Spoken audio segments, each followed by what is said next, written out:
అనిపిస్తోంది. నువ్వు నా కంట పడకుండా నా వెంట పడకుండా ఇన్నాళ్ళెక్కడ ఉన్నావే? నీ కళ్ళల్లో ఆనందం వస్తుందంటే నేనెన్నెన్నో యుద్ధాలు చేస్తానులే. నీ చిరునవ్వుకై నేను గెలుపొంది వస్తాను, హామీ ఇస్తున్నానులే.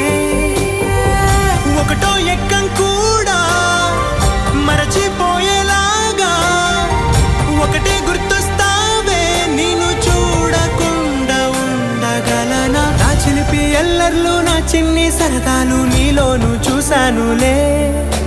నీ వంక చూస్తుంటే అద్దంలో నన్నేను చూస్తూ